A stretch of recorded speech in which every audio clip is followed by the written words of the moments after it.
Aaron Gottfried, welcome to the show, man. Glad to be here. Yeah, I'm looking forward to it. I'm looking forward to getting to know you alongside the audience as well. As someone who's, for anyone tuning in, Aaron and I have been in an online space together for probably over a year now and shared many moments in interesting ways. But this is the first live conversation. So looking forward to it. Looking forward to learning about your life. Um, So, first of all, out of genuine curiosity, I would love to know like the recap of your life, maybe the abbreviated version instead of spending the whole time. But if you could give us like the quick and dirty of your life up to this point, that would be awesome. Yeah.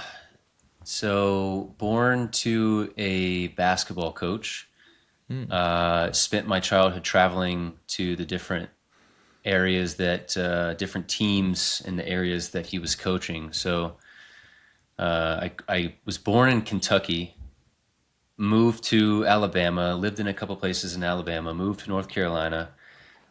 It's interesting. I like lived in these perfect little blocks in each spot. It was like elementary in one spot, middle school in another spot, high school in another spot, college in another spot.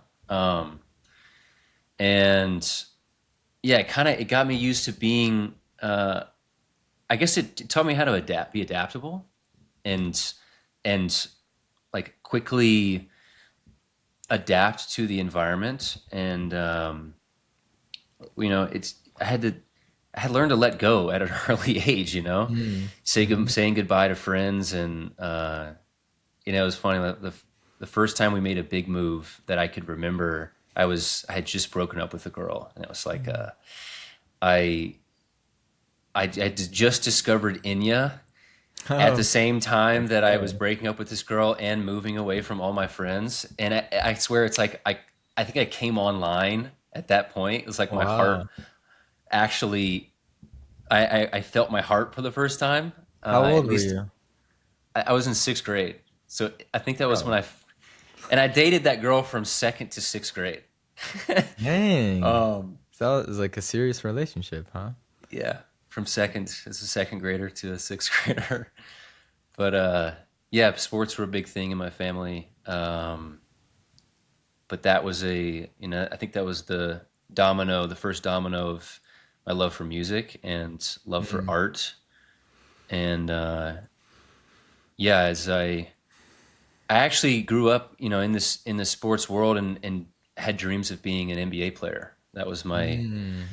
That was my first this is what I want to do in life truly, and I'm going to devote myself to, and it was basketball. Wow. And yeah, towards the end of high school, I realized that that was not what I truly wanted to do, and I started exploring film. I Mm. went to film school, and while in film school, I took a pivot within my film major and ended up exploring storytelling through immersive media and emerging media production, which was like leading edge programs and technologies that we were seeing while we were in college for the first time, like Unreal Engine and Touch Designer, these video game design platforms that you can kind of Uh-huh. mix and mold and turn into tools for creating immersive experiences, not just Mm. video games. What would Uh, other examples of immersive experiences be? it's interesting because like immersive experience could be anything. It could be walking into the kitchen and cooking a meal. It's an immersive experience, but specifically within that major, it was interactive exhibits like you stand in front of a wall and you it tracks your hands and you can move things on the wall because it's tracking your motion, Yeah. or like a laser beam. Meow Wolf and Art Tech House created this. There was artists that created this really cool instrument where you move your hand through a laser beam and it's like strings of a harp, and so every time you hit a Ah, laser it's like you're hitting the string of a harp. wow. And now, I mean, that was when I was in the college, and a little bit before college, they were just starting to explore like the fine art studios were finally starting to bring in these mixed mediums, and now it's a wild west. I mean, every time I open my Instagram, someone's mixed a new medium and created a whole new genre of like immersive art, and Hmm. so it's really exciting. It's really exciting. Wow. Cool. So immersive art's like things that you can interact with, Yeah. and it can look so many different ways.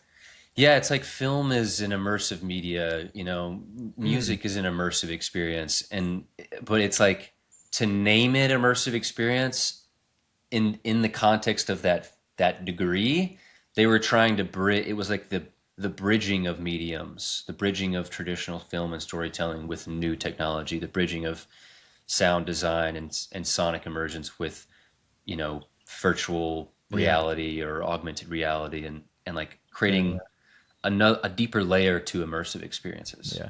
Gotcha. I need to like edit a video of you doing this because I've seen you doing this, but I think that would make a lot more sense for the audiences listening. Is like, look at this. Exactly. I always like It's I this crazy. is what's crazy too. Yesterday I went to the bank and I opened my first business bank account, and Let's I had go. this same thing happen with the bank that happened when I was trying to get my EIN number to start the business. Mm-hmm. The IRS wouldn't give me an EIN number because they were like, "We don't know how to classify you. Like we don't know where to put you." Yeah. And it took months to get my like official number. And same with the bank. He was like, "I'm trying to Mhm. like categorize you, but I don't know where to put you." I was like, "Here's a video. Yeah. Let me just show you a video of Yeah. what I Yeah. do." And he was like, "Okay, I'm gonna put you under like video storytelling." Is that something that you commonly run into? Is like when people are trying to like ask you what you do and you're trying to explain it to them without showing them a video? Always, Yeah. every single time. I'm like, let me just show you a video. Yeah, yeah, for sure. Cool. Well, I want to double click on your sixth grade experience. One, I'm curious to know what my sixth grade self would have done if he listened to Enya. But that's awesome. I love to know that there's sixth graders listening to Enya and having heart opening experiences. But it's really interesting to me that you grew up under a basketball coach. You grew up in a super athletic family. It sounds like you played sports all your life, but you had uh, this like awakening of a desire for art and creativity. It sounded like in like the middle school time. Yeah. Yeah, it started around middle school. I started doing vlogs and skits. With Wow. it, my mom gave me a little camera, and I started making little movies and bringing my siblings in as actors, and making little skits. I didn't know how to edit, so they're all just like one takes, you Okay. know. Cool. And yeah, that's when it kind of started. I didn't know that I would fall in love with music until college, actually. Like Mm-hmm. fall in love with music making Mm-hmm. until college. But Okay. yeah, there seemed to be something deep inside that wanted to explore um, a deeper meaning with the world around me, and I couldn't articulate it at the time, but basketball wasn't feeding that depth. Mm-hmm. And man, I love basketball. I love Yeah. it. I really love basketball. I love the art of it. It is a beautiful art, and when you get to like witness masters perform it at the highest level in person, it's like Mm-hmm. watching aliens speak a different language, and Yeah. I love it. And at the same time, I was like, I have to go a different direction. Yeah. And it was tough because it, I, similar to, I guess a form of a mentor for us, Eric Gottfried. He went through something similar in high school where his whole identity kind of was shattered when he realized that basketball wasn't his future. I Yeah. had a very, very similar experience. I got really depressed, Mm. suicidal. Like Wow. it was like a total, like I have to redesign how I've planned my entire life, and I'm lost. And Yeah. but it was even the thing. The thing is like I grew up in a basketball family, and my dad, at the time, I mean, it was perfectly laying out for me. It was as perfectly as you could ask for before you enter your avatar. Oh, you want to play basketball? Okay, we're going to give you someone who has the best resources, who is your dad, and he's literally going to pave the way for you. He was Mm. coaching at the highest level, a head coach for NC State, and at the in playing Wow. a coach in the ACC, Power Five conference, and the facility that I could go, I had 24-hour full access to trainers, physical therapists, the best technology, underwater treadmills, cold plunges, hot tubs, the Hmm. best workout gear, a giant private basketball gym, like food, like all the recovery things, like everything that I could ask for, like stem recovery, everything. Wow. And there was this little blip of a moment where I was like, it was freshman into sophomore year, and I was throwing alley oops to myself, and I was like dominating the kids in my class in private. But there was something that happened. I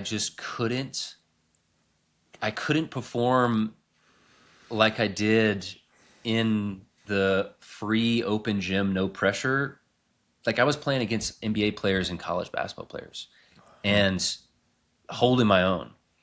And then I would get on in under the lights, like the high school varsity lights, and I was just a shell of myself. Like I couldn't perform on that stage. And Wow. I had these moments where, like a couple moments where I had great games, but it just never clicked. And then it felt like the window passed, and I was like, I don't want to commit my life to this. There was a Hmm. moment where I did, and now it's gone, and I don't know, I don't know where to go from here. You Wow. know?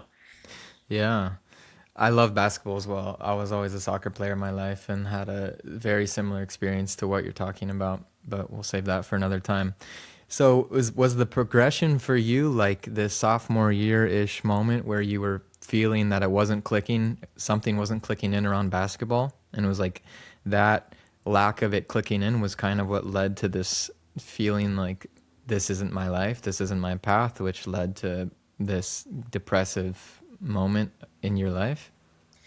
I don't think that in the moment I was articulating what was happening. I just Right. noticed that I went from being devoted to slowly not wanting it as much. And what's interesting is I there was a few things that happened all around this crux point. My parents got divorced, and I took mushrooms for the first time. That was what And happened to me with soccer. That was what shattered yeah, the soccer myth. Yeah.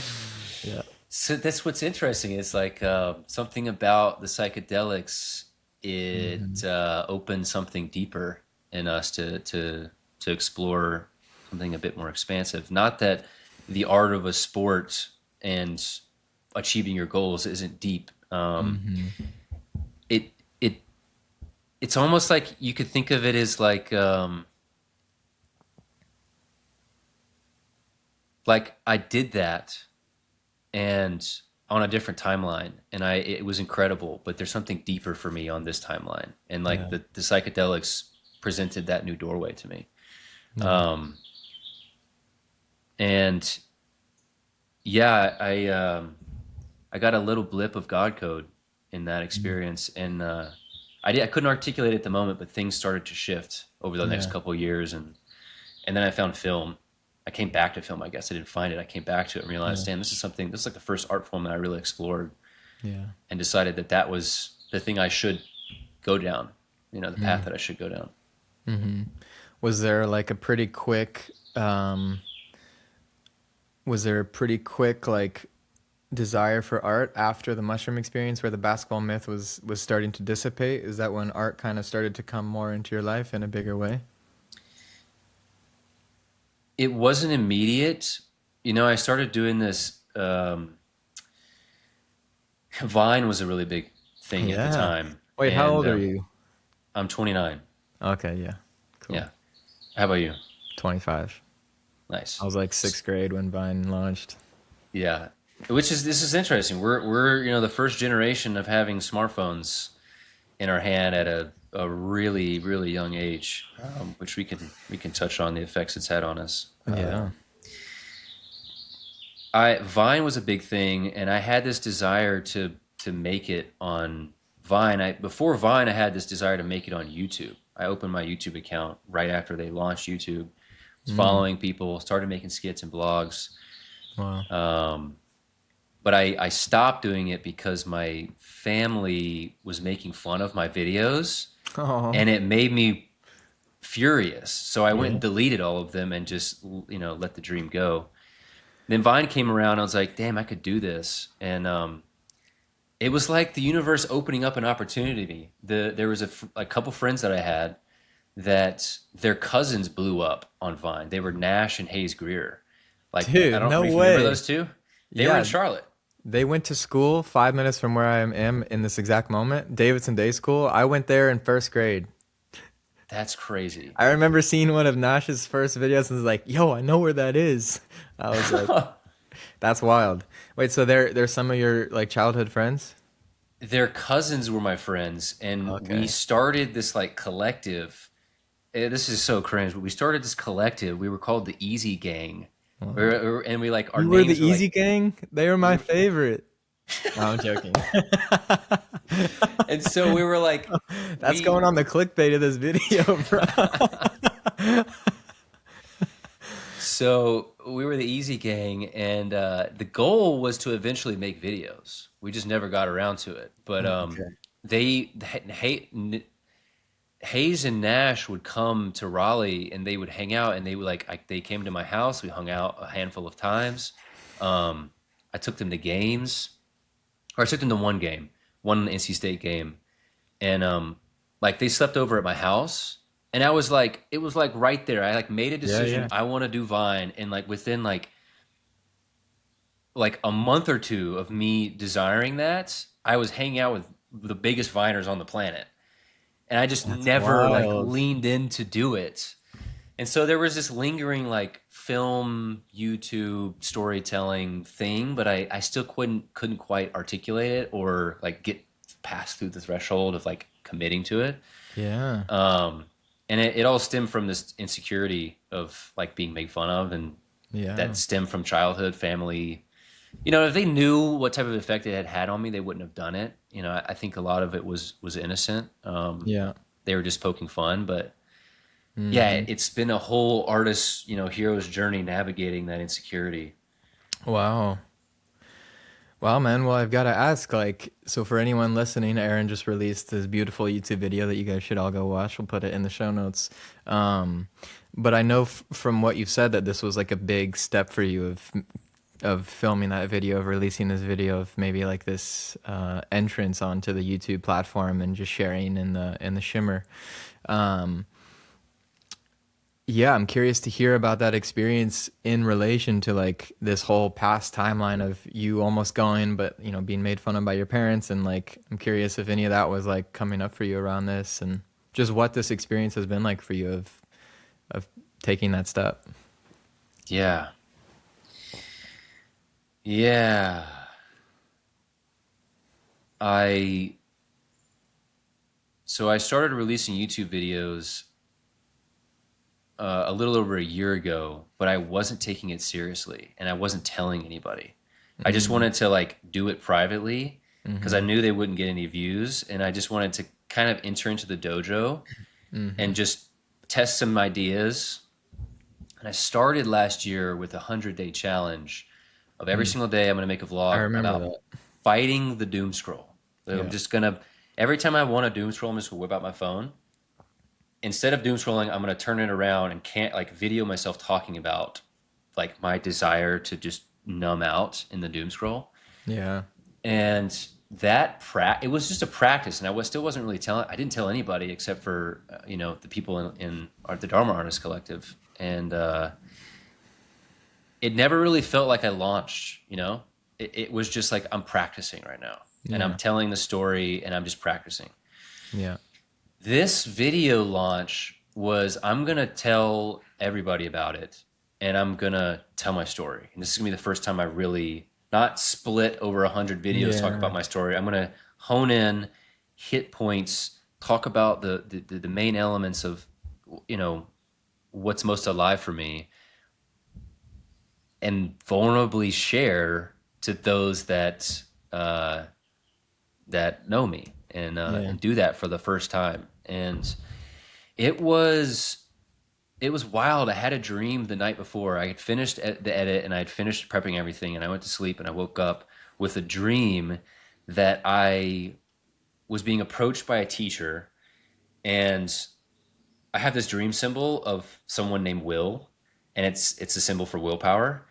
And they were outside of this warehouse, like messing around with somebody, like making a mess. And I was like trying to get them to come back inside, and I got them to come back inside right in the nick of time before the teacher came, and they were like, "You made the big game. You made it." And it was like this huge. And all of a sudden there was a bunch of students that were like my classmates behind her, and they were like, "What? Like he made it? Like he made this?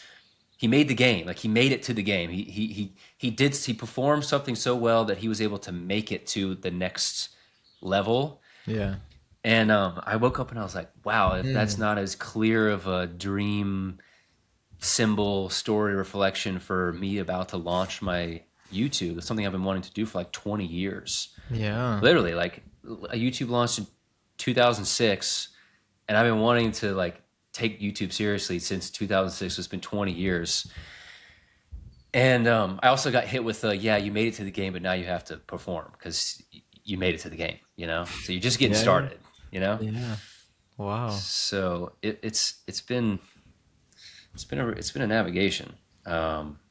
And you know, it's kind of anticlimactic too, because it's like, you know, the first one's not going to be that good, and like Yeah. Yeah. a few people watched it, a few people told me they really like they really enjoyed it, but you know, I knew it was going to be like that. But it's still Yeah. like, Yeah. what if the first one blows up, you know?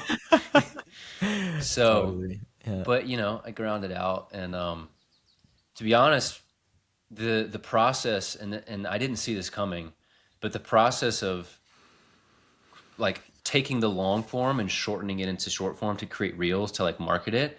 Mm-hmm. I'm just now really starting to I kind of done that in a little bit in the past, but this is a lot more vulnerable. So my attention and like how much I care about each one of these reels that I'm sharing, dude, it destroyed me for 2 weeks. Like I could not get off of checking. And Ah, yeah. I knew it. I was like, you're gonna want to check it. You have to set boundaries. And Yeah. I would last like a couple days. I'd have to like pick up the guitar and just play. It was like I couldn't get past the just let go and keep moving forward. And eventually I just fell in and was like, it just opened the doom scrolling hole, which is totally ironic for the video that I posted about fighting the doom scroll. And it Yeah. taught me like, oh, well, I mean, I talk about it in the video. I'm like, I'm not through it yet. Like I'm still creating Yeah. it, For but I sure. fell in after that video. Yeah. And the guitar has honestly been a massive savior for me in the last. I just started playing in the last few months, and it's like filling the space. First like time in your life? Yeah, I just picked it up in Oh, I thought. January. Oh, wow. I thought you've been playing for a while. Cool. It's like an extra appendage now. It's like every time I Dude, want to doom it's scroll, I'm like, amazing. just pick up the guitar, just pick up the guitar, and I'll Yeah. start playing, and it's like my emotions go through my Dude. fingers, Yeah. and I'm like, where's this been my whole fucking life? Totally. You know? I feel that. It is such a savior for me as well. And I want to ask more about the guitar. But I feel like since we're here, we have to dive into a bit of the doom scrolling stuff. And there's so many different places that I want to go with this. Even just hearing what you said, like like please just pick up the guitar, pick up the guitar.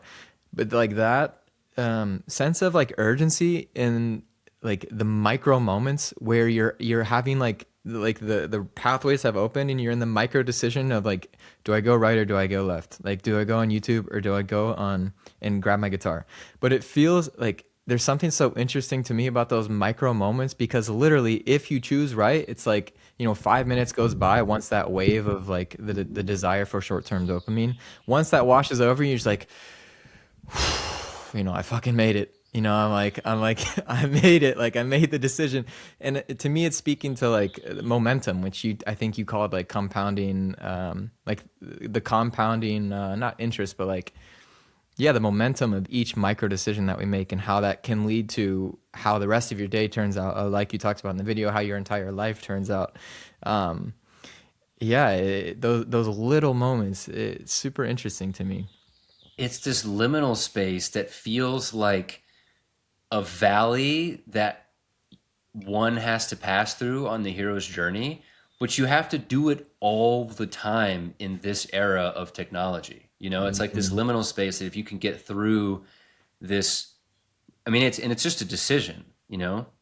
But it's like there's so Yeah. much weight on the decision because it's like you're at this precipice of a split in a timeline, and you disperse the momentum if you choose to doom scroll, if you choose to numb, if you choose to not face the music, and if you choose to literally like pick up the guitar and face the music, like you build on the momentum, you know. Yeah. And you make those decisions, like you said, over time. They Hmm. compound into a whole another realm of rich experience, you know. Yeah. Yeah, totally. Yeah, I've been really loving this like frame of just looking at our life like momentum. Like life is just momentum and you're either going up or you're going down, and it's yeah. Interesting, yeah. And it's cool because then it's like when you wake up or you have a day, you have a chunk of time and you're like, how do I want to spend this time? For me, it's like, what kind of momentum do I want to feed? Yeah, You know? absolutely. Yeah. What is the, where is there a moment where you experience the momentum? I guess if you're, what if, is there the, how do you describe like the neutral zone? Is that momentum going down? Or is it What do you mean the neutral zone? like if you say you're like experiencing or framing recently that we're either, you know, life's about momentum, we're either going up or we're going down. Is that what Mm. you meant? Like, what's the in between? Is there an in between? Is there a stagnation? Is there a, like a neutral zone? Yeah, I mean, there's so much nuance.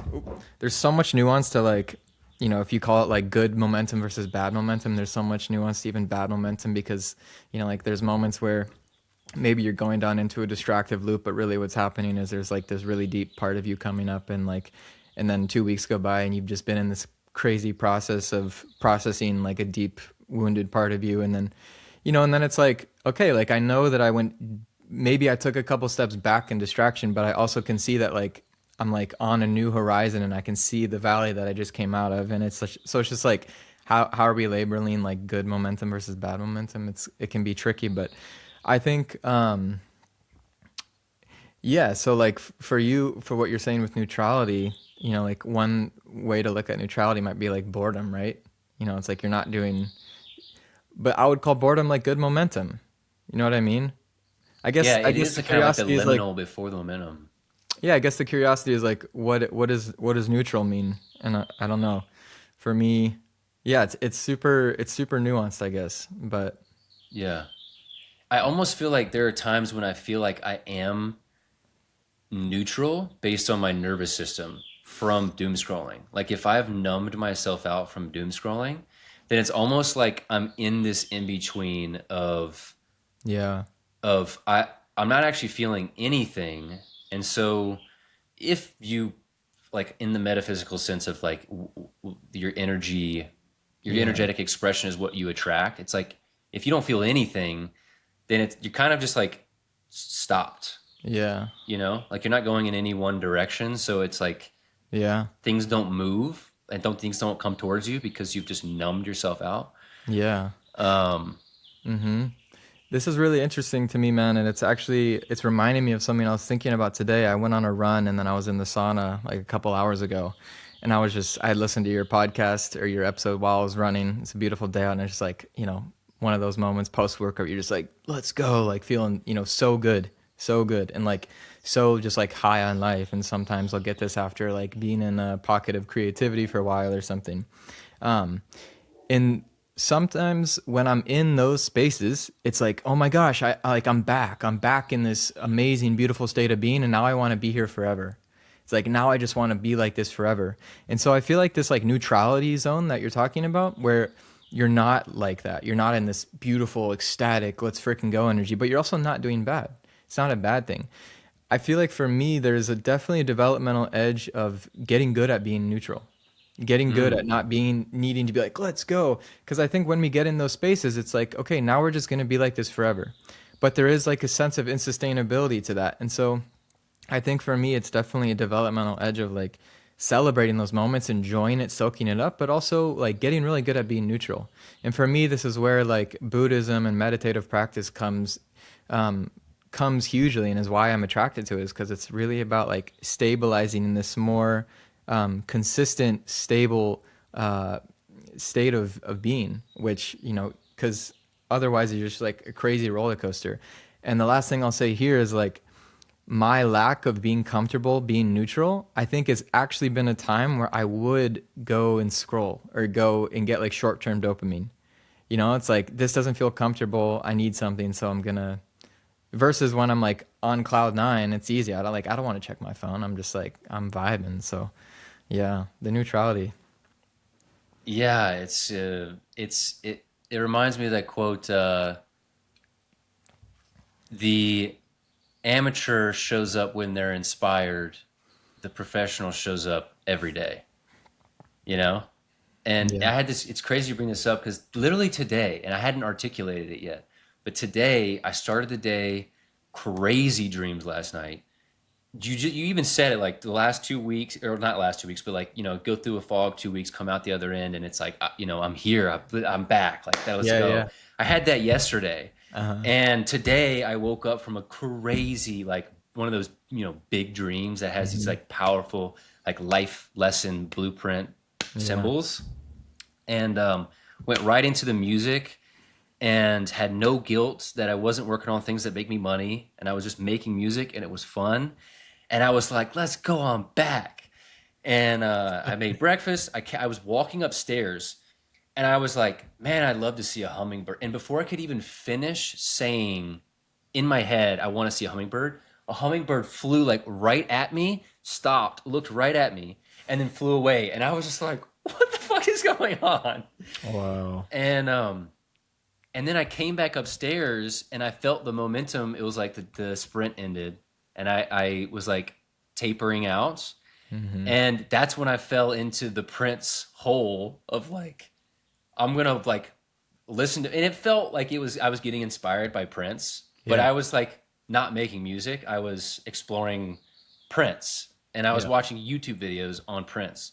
And I've tracked in the moment that I was like, I'm getting inspired by this, but at the same time I was like, maybe I wasn't comfortable with like exiting, like I had jet lag almost from the high, and instead of just like keeping going in the neutral zone, I like went back up to try to get some like Hmm. high through vicariously living in Prince's life for a moment, Redosed. Yeah. Yeah. Yeah. I love that. Like the amateur to the pro, because it does feel like a going pro thing.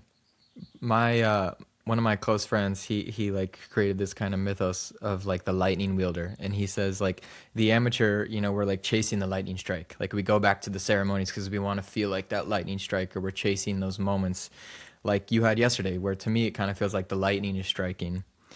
But the amateur, it's like we lose that, and then we're like kind of chasing that. And so then like the come down's uncomfortable. Whereas like the lightning wielder, you're learning how to hold lightning. You're learning how to generate the lightning actually like kind of consistently, where you're not needing to chase it. So I love that. It's like amateur to pro, lightning chaser to learning how to wield lightning. And I think, I'm definitely an intense person who like chases intense, not chases, but like longs for intense experiences, peak experiences, things like this. And I think, and I feel like you're probably similar in that vein. So I Yeah. think for people like us, there's definitely this like deep development of learning how to, I guess, become a lightning wielder. Absolutely, 100%. And my girlfriend Giselle, she reflected to me in a ceremony. I was telling her, I was like, man, I keep having these moments where I open the channel and the lightning strikes, but I burn Mm. out because the lightning is so intense. And she was like, think about your vessel as water, and think about how lightning hits the water. The water disperses the electricity throughout its entire container. It Mm. doesn't channel it into one place, it disperses it over the surface and through the water.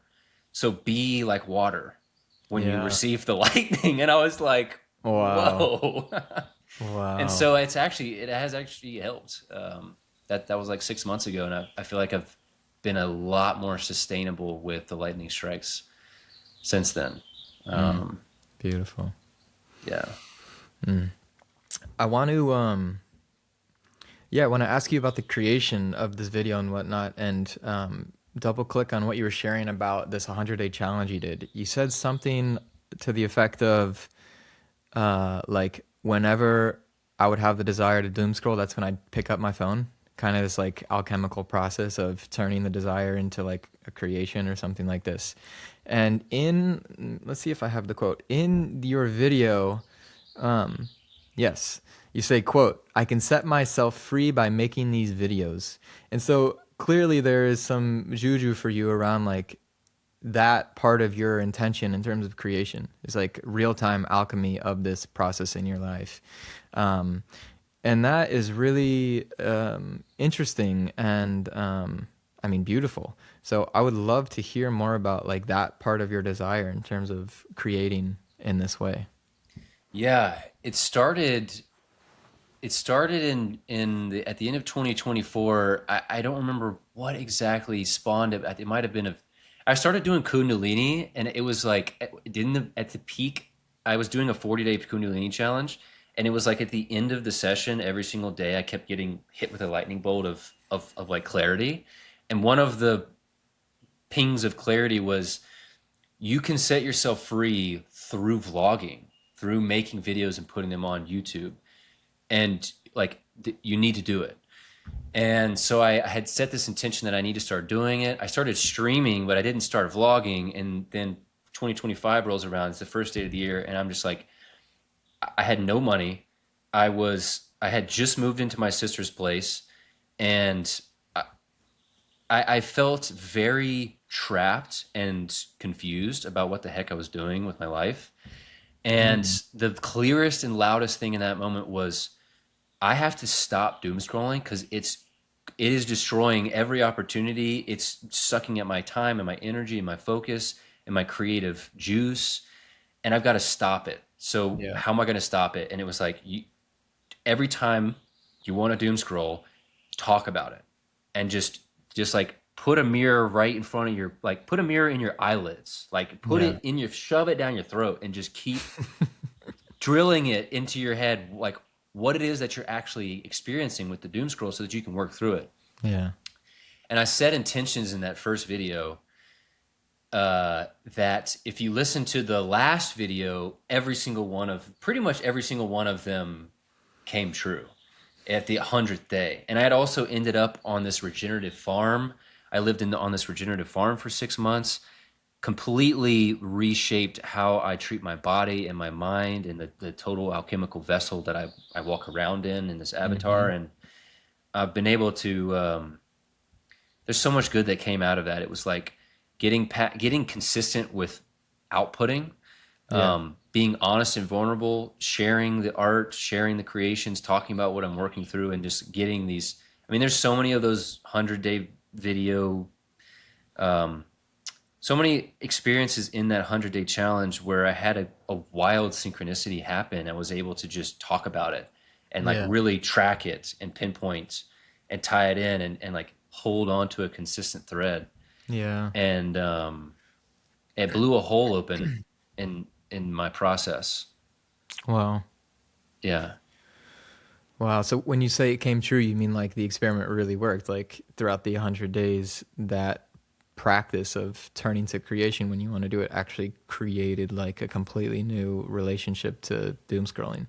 Yeah. I went from like really, really bad holes.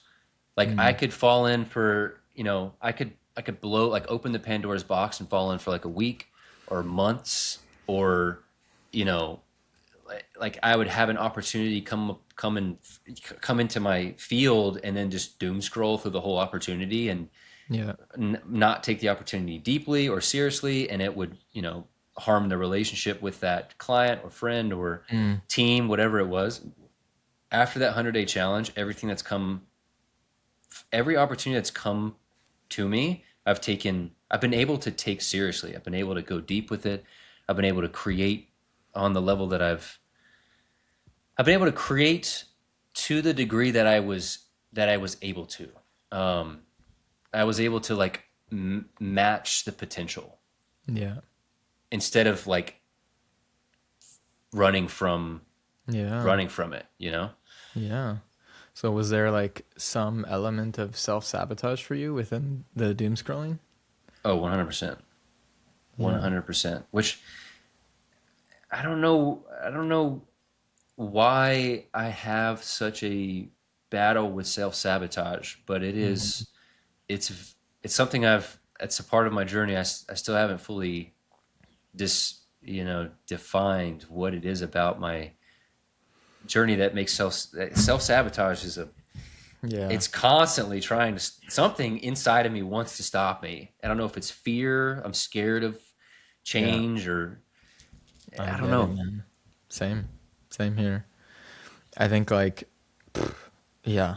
Yeah, same. It's such like a mind fuck when you're like, why do I keep doing the thing that I know I should not be doing? And it's like how like trying to myth make and create stories around that, it's just like the behavior completely in opposition to like the story or whatever. It's just like, yeah, it's a lot. And like self trust, like, and what does my word even mean? My commitment. That was something I wanted to ask you about. Like, like over time, saying that I'm going to do something, but I know that I've not done it so many times before. And it's just like, there's parts of me that are like, funny, like your word doesn't mean shit. And yeah, what has that specifically been like for you? What I'm saying right now, I'm curious, like in terms of rebuilding the self trust and ability to take yourself seriously within like commitments. Yeah. Yeah. Well, I love magic and I love to explore alchemy and magic, and I have discovered recently that if my word is flimsy and wimpy, the magic doesn't really work. Mm. And I think it's just saying, it was like the greatest distance in the universe is in between the mind and the heart. And I think at the same time, I came across that line. I was also like like starting to grasp the power of word, and how our word is like the root of the magic that we're doing. And I was like, damn, the distance, it's like what's in between the mind and the heart, and it's your mouth. It's like the vessel that Mm. you can weave this magic with. Mm. And yeah, man, there's so many things coming up. It's like which thing to touch on. There's I think I'm hitting a crux point in my life where maybe it's because I'm nearing 30. Something is like really like the dial is turning up, like, hey Yeah. brother, you want to make these dreams happen? Like, you're infinite, and time is an illusion, but like Yeah. you should get started. Like, Uh-huh. let's fucking do the thing. Uh-huh. And maybe that pressure is an illusion in itself, but it's working. So things have just, Mm. there is a certain level of pressure on, like, it's time, Yeah. and we really need it. And a part of living on that farm really opened me up to service and really showing up for others. And I know the Yeah. best way I can show up is through my art, my creations, my storytelling. And Mm-hmm. like the visions I have when I project myself forward in time and really do like quantum leaping practices of where does this go when I really Mm-hmm. commit, it's always me seeing myself helping other people. That's like what's driving me, is like somebody else receiving the lesson that I needed when I was, 10, 15, 20, it's Mm-hmm. like passing it on. Yeah. That's like turning up the dial Yeah. on the commitments and really keeping my word, because it's really the root. Like if you set an intention, you can tune your intuition. If you set your intention, you're like opening a doorway to a timeline where that thing is true, and you tune your intuition, and it's like guiding you to the thing. But if you start to uh, essentially lie to yourself and disregard the commitment that you made with your word, it just starts to get messy, and the timelines they start to overlap and weave, and then it just Mm. you got to reset. Yeah. It's kind of a broad example, but Yeah, yeah. Well, I'm curious what your relationship to the word commitment is and has evolved. mm, a relationship to the word commitment.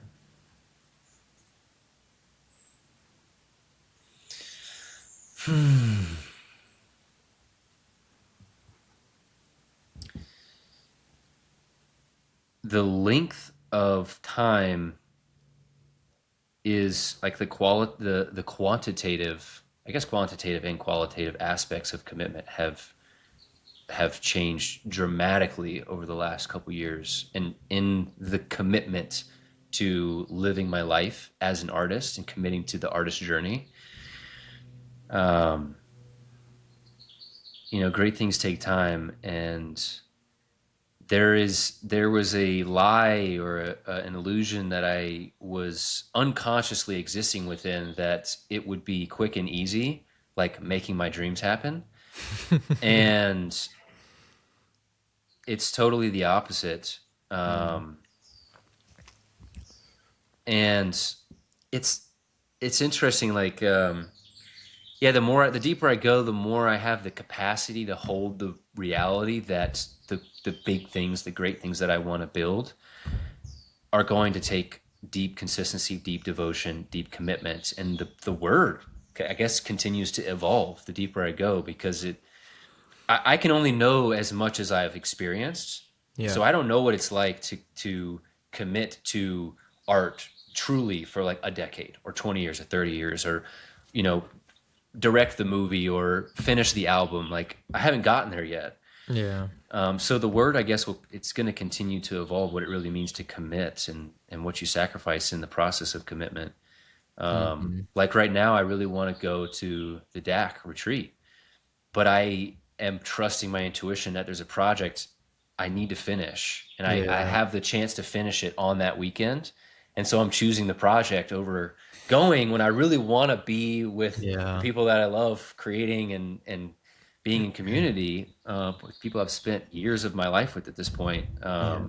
through a screen. And it's Hmm. like a sacrifice I have to make because I've committed to my artist's journey. And something's clicking right now.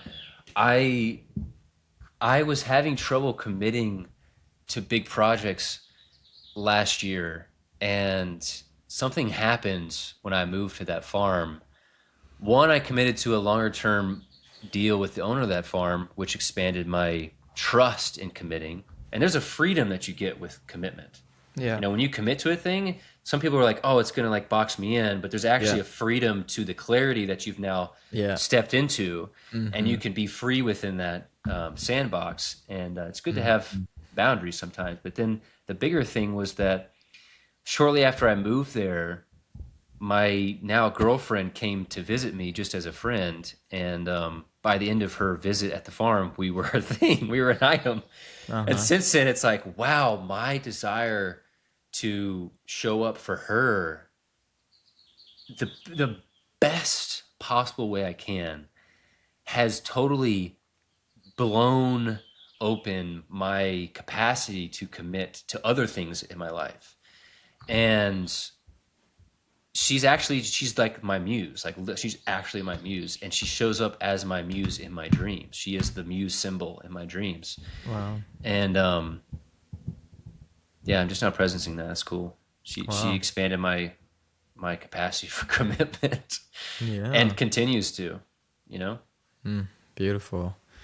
Yeah, I resonate so much with what you're sharing about commitment. Like last year, living in Costa Rica for 6 months, 6 month lease was like a huge thing for me. And again, it's like this fear of the structure, but then it's actually the structure that is the freedom. And I think there's such like a development in seeing that. But literally right now, the reason that I'm not in Colombia going back to Costa Rica is the same thing of why you're not going to the DAC retreat. And it's been such a gauntlet of a process for me of just like, what am I doing? Oh my gosh, FOMO. And but there is like this deeper thread of maturity. It is kind of like another going pro moment, I feel like, of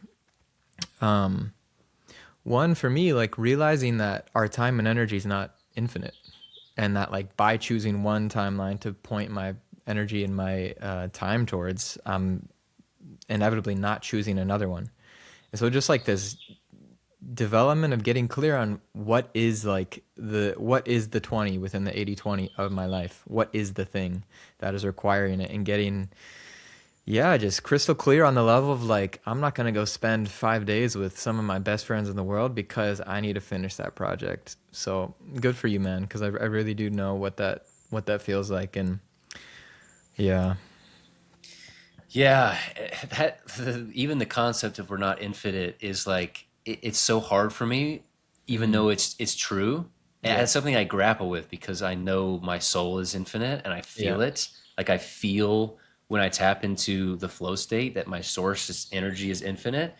But Hmm. then like I'm in a human vessel and Yeah. I'm not invincible and I actually do need to like organize time and energy, you know? Yeah. Yeah. Um, and that's been a struggle of the human experience for me. Yeah. I feel Um, you, man. but it's a part of this like professional process of being able to like focus and hone in and point in a specific direction. Yeah. Yeah. All right, folks, we are transitioning into the part of the show that I'm calling the artist profile. It's no, I'm really excited to do this. Have you read the Daily Rituals book, or you've heard of it? I have not.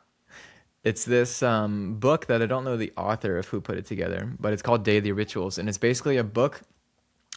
Each chapter is like 2 3 pages, and each chapter is a different artist throughout history who's like done something prolific. And it is each chapter is about like their specific routines and workflows. Is really epic, because it's like some people who had everyday morning with a cup of coffee, some people, you know, every night getting drunk with whiskey, writing like, um, it has a cool audiobook version. But anyway, That's cool. I'm gonna check it in out. order to feed that part of me, so you mentioned that music is Tuesdays for you. Um, so it does sound like you have some form of schedule or some different thing. So take us through your schedule. Okay, cool. So I have a pretty strict schedule. It's Hmm. been a process making it less strict over the last couple years. Hmm. Um, but I fill the blocks uh, throughout the day, generally pretty consistently throughout the week. Like it's a 7 day schedule. I have a I pretty much do the same thing every 7 days. I actually start the day with I start in the day the same way. So it's an hour of dream work, uh, like guitar or handpan, not digital music creation, but guitar or handpan, Hmm. and or reading Hmm. or reading through my journals. And I'm currently in the process of transcribing my first 18 journals over the last decade. So I'm Wow. that's a part of my morning ritual as well. And then I have a little block where I hone in on what the like I step into the moment of the day and what I'm like dialing in on. And then for What do you mean? There's a moment of stepping into the day, like a decision making process of what you want to work on that day. yeah, it's I call it action attraction mapping. Okay. And I have a schedule for the day, but I also feel into what is most important and imprint on the day what like is the day that I have scheduled what's most important or is Yeah. it or is like do I have something that's louder that I need to Hmm. deal with? Um, Do you have like do you have like a weekly scheduling block throughout your week, like where you'll go through the next week and like make your schedule, or it's always the same? it's I have everything repeating Okay. continuously forever. Cool. But I do have a weekly review Sunday nights, Gotcha. and then same flow with the weekly review. I look forward and think about what I need to be shifting around. Yeah. Um, Cool.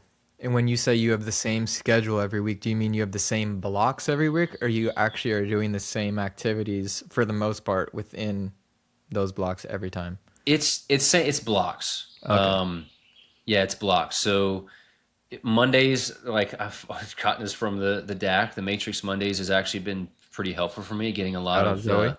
the yeah, getting the logical yeah, matrixy things out of the way first, so that the Gotcha. rest of the week is a lot cleaner and clear, less guilt.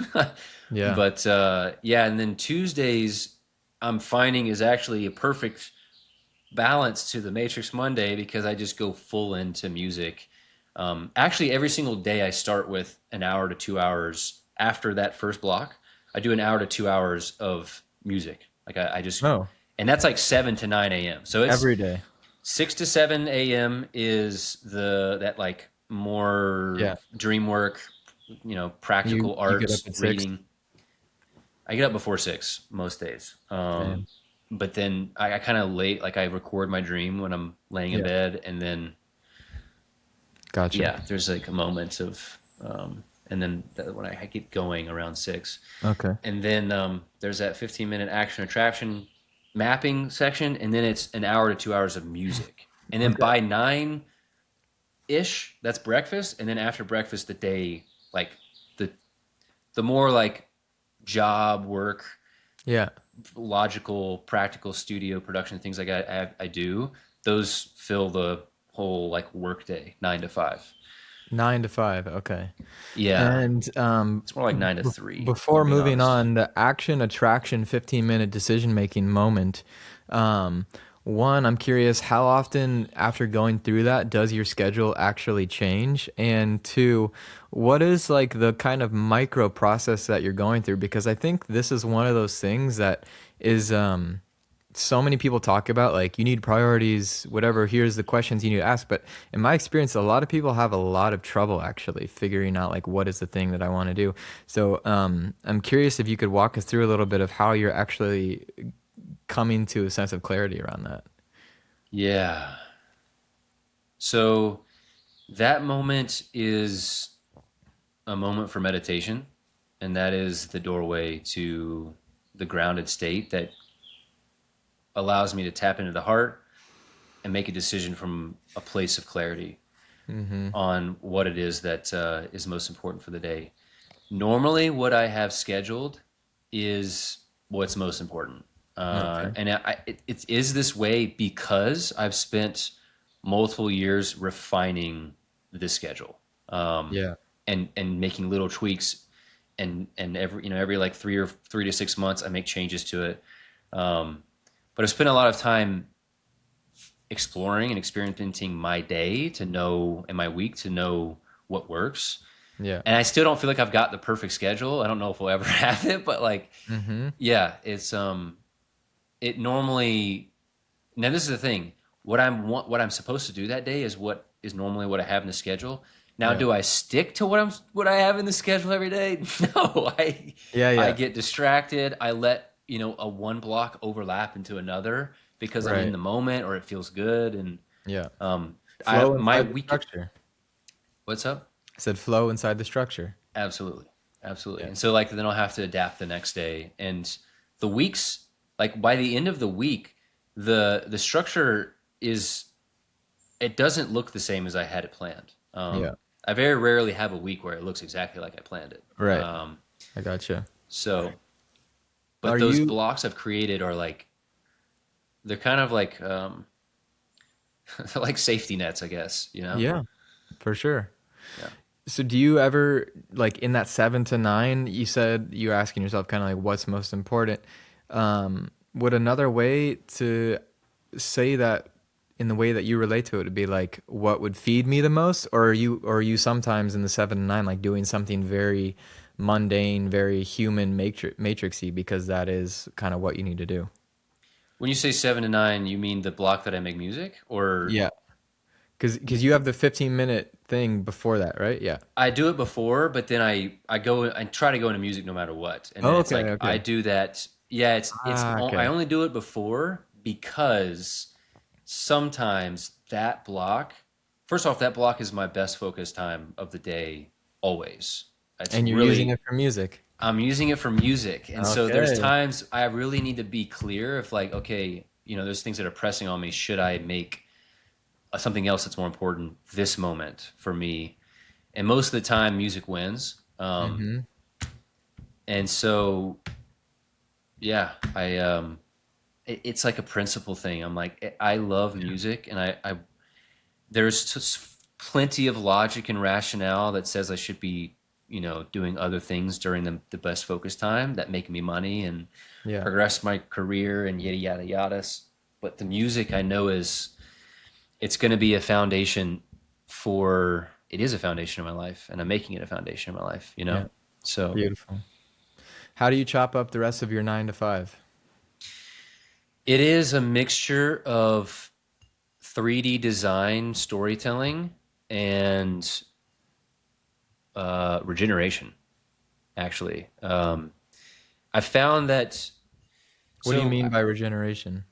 it's so like they're like I take blocks to um, step away from the computer to to regenerate. Like I find that if I Like put rest. blocks in to rest, regenerate, go outside, um, eat, take a nap, I come back with a new fire. Yeah. And I've found that I'm way more efficient if I plan and stay true to regeneration. I'm way Mm-hmm. more sustainable. Like I could have this just like fiery day, but the next day Mm-hmm. I'm exhausted. It's like if Yeah. I can just like Lighten almost you like a a bit. controlled experiment, like not burn out every single time and pull back before the burnouts Mm-hmm. and slow myself down, then I can regenerate back into like that flow state with a Yeah. wind up, Yeah. instead of coming at it 100 miles an hour every single time. But it's mostly 3D design. Like if I were to focus on Mm-hmm. what is the thing I'm like doing in the day, it's storytelling. I'm working on a new show, like a new experience, and it's starting to turn into something special. Mm. Synchronicities are starting to align and give me little gems in the things I'm experiencing throughout the day. Beautiful. On average, what does your regenerative routine look like? Regenerative routine. It is. I feel like it starts with after breakfast. I make cacao, and I don't drink caffeine. I I am obviously I'm biased, but I think cacao is what people should be drinking instead of coffee. I think there's something about caffeine. I don't need to just tangent into caffeine, but cacao, and not just like raw bitter cacao. I mean, if you like it that way, that's great. I make like this really delicious Nice. cacao. Um, it's like it balances me out. It grounds me. It gives me like a sustainable foundation of energy. It opens my heart, and I'm able to sustain the focus without a huge dip. And then after big legs, like 2 to 3 hour stretches, I take a nap normally. It's like 15 Okay. to 30 minute to an hour nap. And then I come out of the nap with a cold shower. So think how I wake myself up. No Mm. caffeine. It's just like cold shower Yeah. or stretching. Cool. One Yeah. thing that you talked about in your YouTube video that I think is a really important piece when talking about doom scrolling is like the gaps in the day where you're transitioning from workflow to rest or not. And I think for me, for many people, that those are the times where we tend to turn to the phone when we need more energy or something and whatnot. So, wondering if you want to say anything about gaps, if you want to riff on the gaps, but also like what are the gaps like now? What's kind of your growth edge within the gaps of your day? Yeah, the gaps the gaps literally used to be a few months to 6 months. Like when I was in college and high school and then college, especially in college when I used to like started to wake up to I have big dreams. I mean, I had big dreams when I was in high school, but in college it was another level. Like I have big dreams. I want to make this happen. I found music, I found film. It's like I have big dreams, I want to make them happen. but then I would fall into doom scrolling for like 6 months. And then I would come out of the fog and be like, oh my God, what have I been doing? Now it's like 15 minutes. Sometimes Yeah. it'll be 30 minutes. So very rarely it'll be like an hour or 2 hour hole. Um, but that liminal space, yeah, that the in between, it's like you're jumping between worlds. Like you have these Hmm. different worlds. You exist in a galaxy or multiple galaxies, and you're jumping from world to world, whether it's your music or your film or your whatever like passions that you have. And there's this jet lag when you jump from one world to the next. Yeah. And in that jet lag, that liminal, that in between, I mean, I guess it's the travel in the in between that is the liminal, but you experience this real time. I experience a real time jet lag that makes it harder for me to hold the intention of the next thing. But once I get Mm. there, I'm there, and I Yeah. don't. It's not residual. Like I'm like ready, and I'm in the next thing. But like you said at the beginning, there is this choice point in that in between, man. If you can really just like silence the noise and just focus into the next thing, you're off, off to the races. But if you get caught in that liminal, you end up on another timeline in a different world. Yeah. It's your ship or your plane gets off course and the light speed travel, and you end up on a different planet. But Hmm. yeah, I find, what was the second part of the question? I don't remember. So it's something about the relation to Bro, commit you got or me in the jet lag. I'm with you. uh yeah, there's something about that liminal space, Hmm. it's everything. If you can really Yeah, really stay true to your your next destination. totally. Yeah, and I think this is like partly why I'm so interested in like the schedule and stuff. I just finished Deep Work by Cal Newport, and like, one of the things that he riffs on is like scheduling every moment of your day. And he has like, there's so much nuance for how he makes room for flow for all the people that'll be like, fuck that. Like, I don't want to schedule every moment of my day. But there's something so helpful about like having a game plan ahead of time where, like when this hour rolls around or when I'm, like having these like micro rules in your mind that over time you don't even think about. But like one of your rules might be when I'm transitioning from one thing to the next, I don't look at my phone. And then it's like over time that's just your state of being versus like, hoping that when you finish whatever you're doing, hoping that you just don't go on it Yeah. versus like establishing this deeply embedded like rule within your psyche that this is just what I do. Yeah. And so this is partly why I'm also obsessed with like the artist profile of your schedule. I want to be mindful of your time, but just kind of to speed run the rest. So the way that you do Tuesday, is that kind of how the rest of the week goes as well, day by day? So yeah, Tuesday, yeah, it's heavy music day, and then the rest of the week is back to, that's how I make money, is 3D design, world building, immersive experiences. So I focus back in that, but it's not so much that I do it because I make money from it. I genuinely, I enjoy world building and Yeah. worldsmithing, as I call it. Hmm. I I ultimately want to and will make movies, and I'm recognizing that the technology that we've been blessed with at this current point in space and time, I have the ability to make full stack movies with everything that would be required to to make it happen through just like one program in Unreal Engine, and I could do pretty much everything in Unreal Engine. Mm. So that's why I feel like I'm essentially practicing for the movie making through the Unreal uh, creation, through the 3D design. Okay. But yeah, that's pretty much what the rest of the week looks like. Is it's music, 3D design. I have my breaks in between, but I actually started boxing at the Cool. end of last year, and I've been taking it.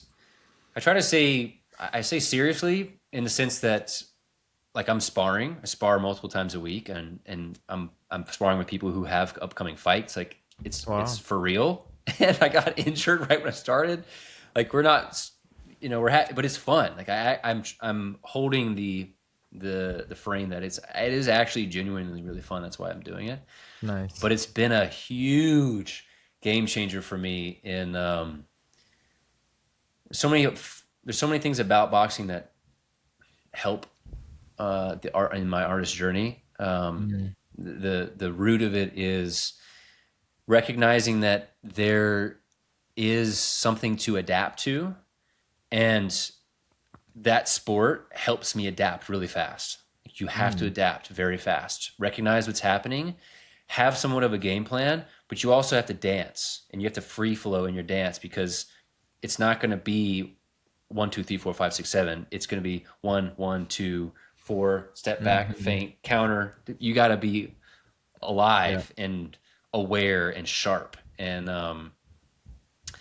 that's how I've been ending. That's how I end most of my days. And then I do Okay. recovery. That boxing gym actually has a sauna and a cold plunge. So I've been Nice. recovering pretty much every single day at the end of the day with some sauna and cold plunge. Let's go. Yeah. Nice. And then early nights because you're getting up quite early, huh? Yeah. What time are you going to bed at? I try to go to bed by 9:30. Try to get off screens by 9, 8:45, 9. Mm. Man, I really love scheduling every single block in the day, and I'm over ambitious. I'm ambitious every single day of what I can try to fit in. But Yeah. the end of the days is, man, it's the key to your start of your next day. Like you got to finish strong to start Yeah. strong. You know. Is getting up is changing your sleep schedule to that 9:30 to whatever 5:30, 5:45. Is that something that just came really easily, or was that something that you kind of had to train for a little moment?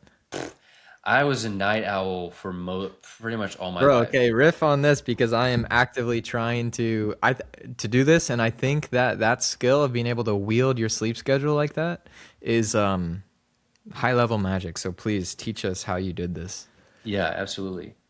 Just to note on time, you can edit this out, but on note on time, I can go a little bit longer, just because Okay. like it feels like we're in somewhat of a flow, so I don't want it to cut directly on the time. I Okay. can just feel into it, you know. Cool.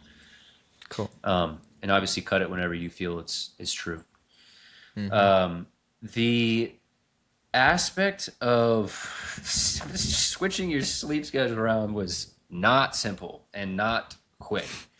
Um, I was experiencing so many late nights that I was experiencing the sunrise the next day and realizing how much I love the sunrise.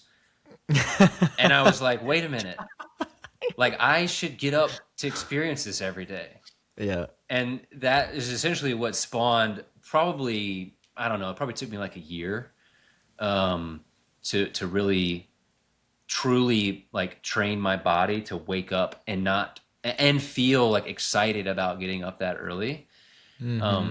For a lot of my life, I wanted to get up early and like the idea of like just being like just stoic, just in flow, on point, super focused, getting up at like 4 a.m. and starting the day, yada yada. Hmm. And I was super inconsistent with it for a while. And this is crazy. I think it was around the DAC entry last year, or technically not last year. It was in 2020. Oh my God, it was in 2024. June 2024, Kim Kranz had the idea that we start at 5 a.m. PST, and which meant 7 a.m. for the Central Coast, like or Central Yeah. Time. Central time. Eric and Graham, we were having to get up at 5 a.m. So for 40 days, we did a 40-day Dharmathon to start the DAC, and it was get up at 5 a. Start the DAC, start the Dharma the sprint at 5 a.m. So I had to get up at like at least 4:45, 4:50, Wow. and I had never gotten up that early consistently, and it just something clicked. Like I was getting so much done before. I was 4 hours of focus before 9 a.m. and I was getting most of the things I needed to done before 9 a.m. And I was just Wow. like, my whole day is ahead of me, and I've got everything done. Like this is amazing. And that eventually it was too hard there's just so many, especially with my profession, like there's so many things that are being done at night or later in the day that because to Hmm. get up at 4, it was I had to go to sleep by like 8, and that didn't last very long. But Yeah. I tapered out around the going to sleep by like 9:30 and waking up 5:36. Gotcha. And it Cool. worked, and it's been great. And I look forward to the sun coming up. I love being up slightly before the sun and getting things done before the sun comes up, and then the sun, Hmm. like, you greet the sun. Yeah. It's amazing, but you do have to sacrifice. Like, I often turn down things that are past the, that are like. Yeah. But this is the thing. Like, I'm so in the flow of my passion that every day feels almost the same, and I Yeah. kind of like it that way. Like Saturdays and Friday, Saturdays, Sundays, they feel like it's all feels like the same Okay. thing. Yeah, yeah. You don't have off days. I slow down on the weekends. That also took me time to realize I need to do that because I'm just burning out. Hmm. But I do honor and look forward to like being able to slow down and go at a slower pace and do less and not feel guilty that Yeah. I'm not spending 7 days a week going Cool. ham.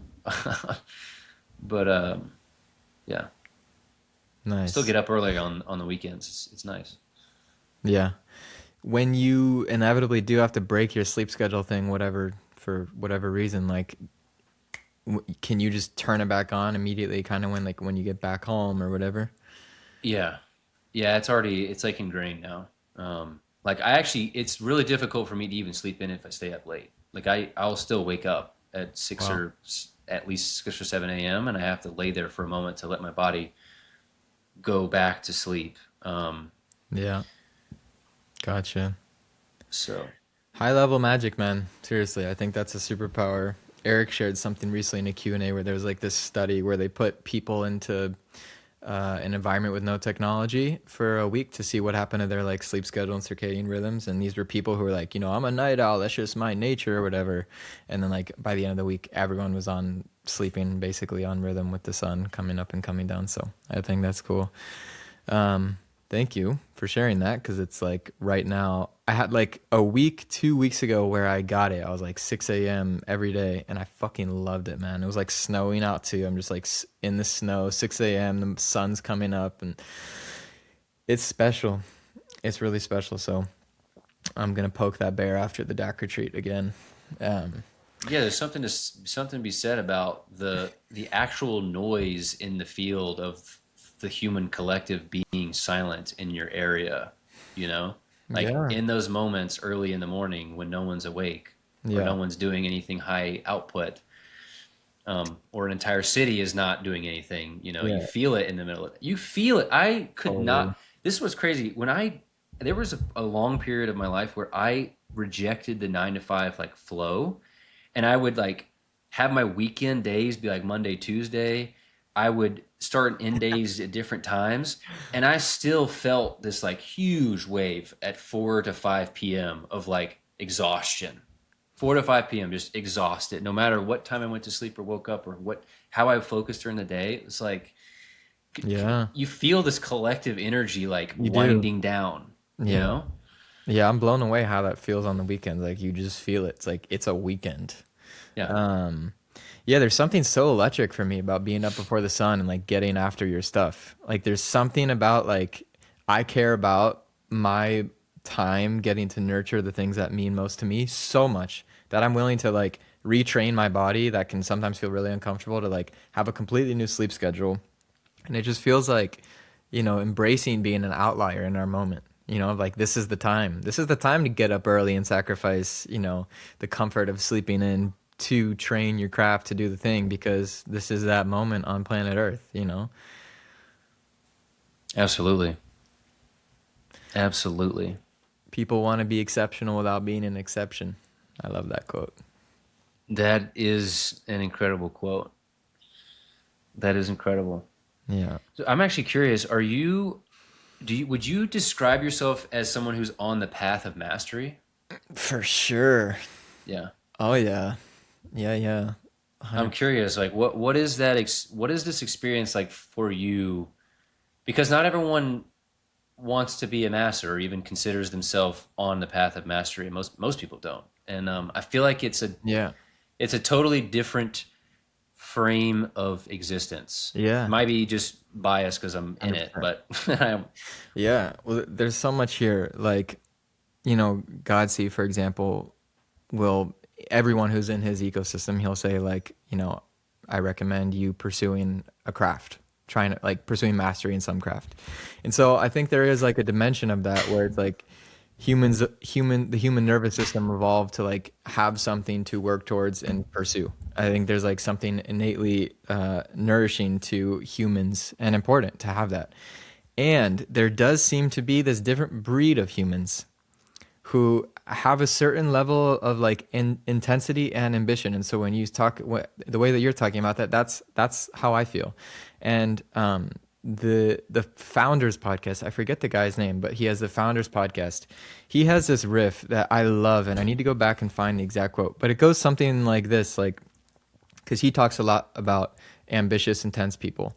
And he was talking about the question of whether he thinks those people are happier than people who don't have that same level of intensity and ambition. And what he said that I loved, he said something to the effect of, I don't know if we're necessarily happier than people who don't have the same thing, but I know that if you have that thing, you're better off feeding it than if you don't feed it. Does that make sense? yep. And so like for me, like it feels like a blessing and a curse because it's like I'm so intense with everything I do. Like everything that I touch, I want to like completely take it all the way and like master it. And I'm just like obsessive. And it's like, it's my gift because I get really good at things really quick. And it does add this like spark to my life. And at the same time, it like drives me fucking crazy over some of the things. And I think that's part of like kind of coming back to this idea of going from a lightning chaser to lightning wielder, learning to be the water that like kind of spreads everything out in a way that feels sustainable. I think people who are like attracted to the path of mastery, and not even attracted, you just are, you can't help it kind of thing. I think that's part of like there's a massive developmental growth edge to how do we hold that part of our nature, how do we hold it with like softness, and how do we like relate to it in a way that isn't going to burnout or not enoughness or obsessively looking at the distance in between you and where you want to be at, but how do we like hold it softly? So I think that that's definitely super alive for me. And yeah, but I think, overall, just to close the loop, and then I would love to hear what's alive for you in terms of this. I can feel like emotionally even talking about it now because there's something like deeply meaningful about like finding others with that same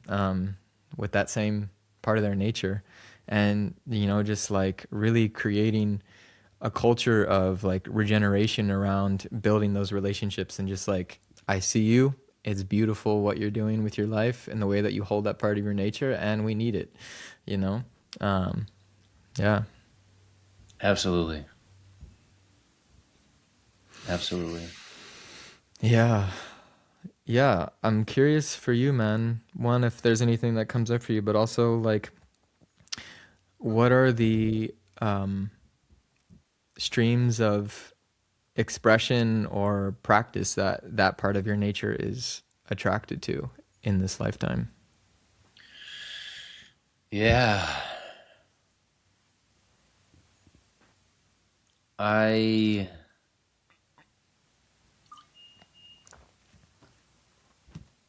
music is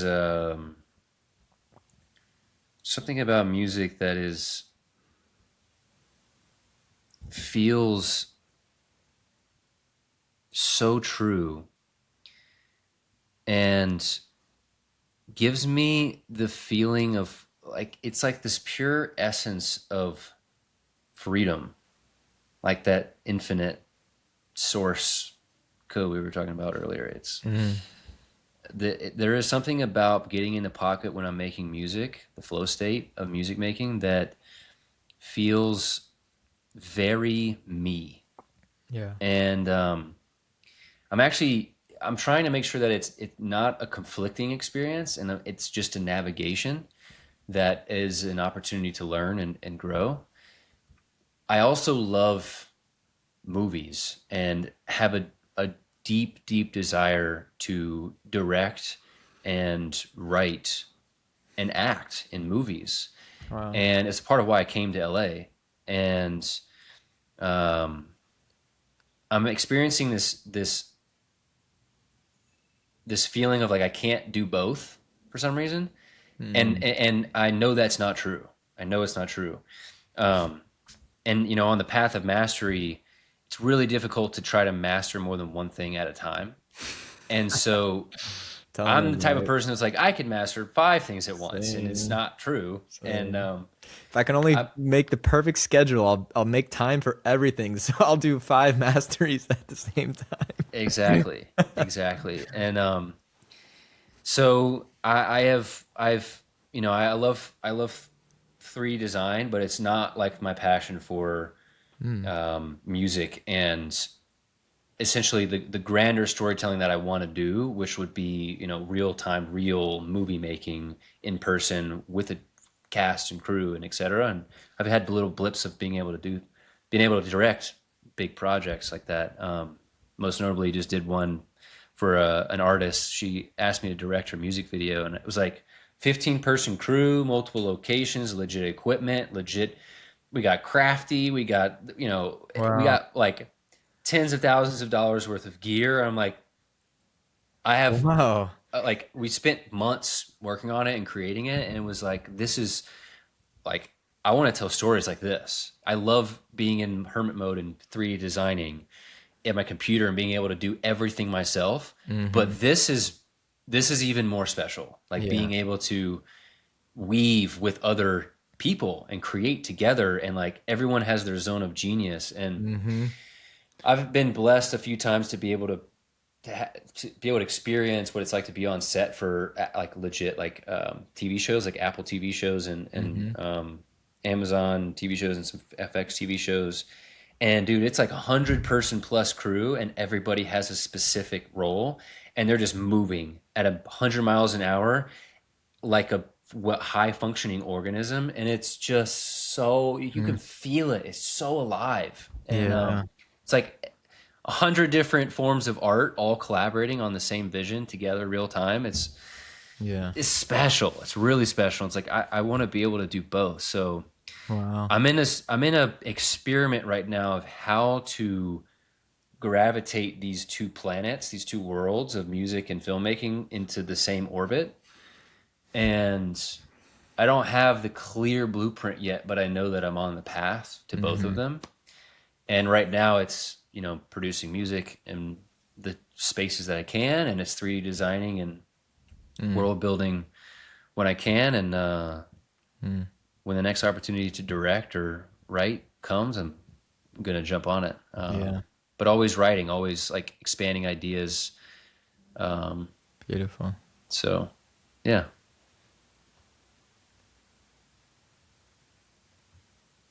Cool. Um, Man, I'm curious in this past experience of getting to direct your friend's music video, in that role, did you feel like, okay, this is my role, like within this kind of craft of producing some sort of film, music video, whatever, like being in the director seat is like where my nature shines most. 100%. 100%. I Wow. felt so comfortable in that role. When we had our first day on set, I walked in and I was like a little bit nervous, but Mm-hmm. as soon as I said rolling Yeah. action, I was like, "Oh my God. This is the truth. What have I been doing my whole life? Oh, This is it." wow. And the crazy thing is that, I kudos to the artist. Her name's Constanzo Pallavicino. Cool. The that project she gave me almost full creative freedom on. We worked together on concepting and creating exactly how we were going to shoot it. I was able to explore all the ideas I wanted to.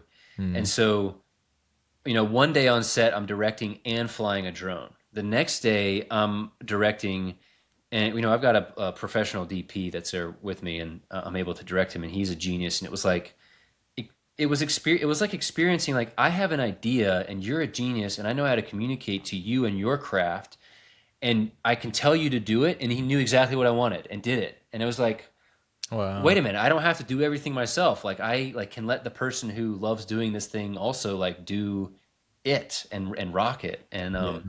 I had this moment on one of the days where we it was the specific scene where we have a projector projecting down on top of the band, and I designed a 3D like particle system to be displayed on them. Mm-hmm. But then I also designed a touch display that I can control it live on an iPad. So in on set, I was essentially the projectionist. I was also the 3D designer that designed what was projected. I was the director, and I was also, the engineer that designed the control pad. So on set live in real time, I'm directing them and what we need to be doing, but I'm also controlling live the 3D particle system that's being Mm-hmm. projected on them. And I was like, oh my God, my art forms are like bridging together right now. Yeah. And Wow. yeah, it was really special. And I've directed big projects before, but I had never directed in the really in like I was always adjacent to the art space. It was like um, I was directing music festivals because I wanted to be performing at the music festivals. Um, Long story short, entered the music festival space to stay around music, but shortly after that, like from just grinding, became a music festival director and was directing the whole thing. And then I quit because I was like, this is not what I wanted to do. I wanted to make music, not Yeah. make the festival. And it was taking up all my time and energy. And then I ended up being a social media director, and I was like, I keep dancing around being the director of the art, the music, and Mm. the film. Like, this is I like directing other things. So Wow. it's felt really true to explore the directing I want to be directing. You know? Wow, man. Beautiful. Celebrating that big time. That like that moment of clarity, man, of like feeling this is my role. Like this is my unique niche of genius coming alive.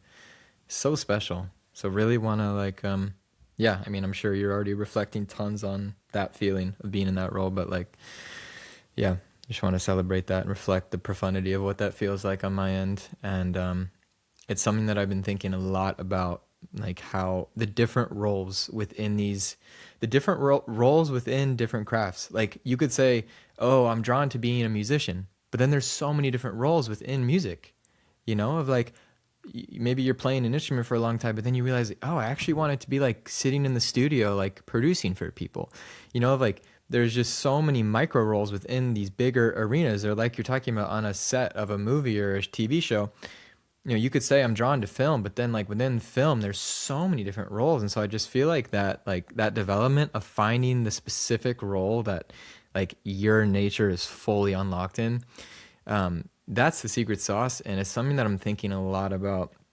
Um, this guy, Jim Collins, who was just on Tim Ferriss, has this riff on our unique encodings, that we each have like a constellation of encodings, which he is kind of using the word encodings as like the natural dispositions that we're just like naturally good at. So like, how do we organize an ecosystem within a project such that everyone's everyone's role is maximizing for their unique constellation of encodings, and is beautiful. And so again, man, just like celebrating this for you. Yeah. And I'm sure we could do a whole episode on like, the journey of arriving at that moment where like the clicking of like, oh, this is it. Like you're saying, doing the festival, social media, all these, and then it's kind of funny because the exact moment you're in now of like, how does music come into this? That like moment of tension between the different like desires. It's like that was the moment you were in like a little bit ago with the music festival or whatever. And so just knowing that at some point you're gonna have this clicking within like maybe the directing and the music, you're like, oh shit, like it was all leading to this, where it finally connects and I'm doing the thing. Yeah. Absolutely. 100%. Yeah, it was a lot of feeling like master of none, jack of all trades, and never knowing the end of that line until recently, and that was that it ends with better than a master of one, which is interesting. Or no, a better than a master of none. I think it was. Yeah. No. What's the saying? Jack of all trades, master of none, but oftentimes better than a master of one. Yeah, that's what it is. Wait, say it Um, again. Jack of all trades, master of none, but oftentimes better than a master of one. Wow, I feel like we just need to pause there and stop and like end on that mic drop because that we could spend a lot of time we could spend a lot of time on that because I think there is nuance within the mastery that there are people who like they're here to just become like the greatest guitar player in the world. Then there are like other people like yourself or something where it is kind of more of a weaving of different crafts and like how to relate I to that, actually, you know? I 100% agree. It's like that's not an absolute statement. I don't believe, at least so far, I haven't found any absolutes in this universe. So Yeah. outside of love, but like Mhm. there's, it's what applies to me at the moment. Like I'm Yeah. thinking about Jimi Hendrix just being a fucking maybe the greatest guitar player ever, and yeah, Yeah. Well, man, I think this is a good place to land the plane. I want to give you the chance if you have anything that you want to shout out going on in your own ecosystem, and I can drop it in the show notes. But if you want to share anything that you're up to, working on, where they can find you, yeah. YouTube, Instagram, Aaron Gottfried. Uh, sweet. I'm telling stories. Let's Come go. check them out. Yeah, yeah. This is Amazing, great. I man. appreciate you, Blake. I appreciate you too, man. It's been great having you on. And yeah, I'm gonna put his YouTube video in the show notes. Go check it out because it's fire. Honestly, I'm gonna listen to it again. And yeah, man, thanks for being here. Appreciate you.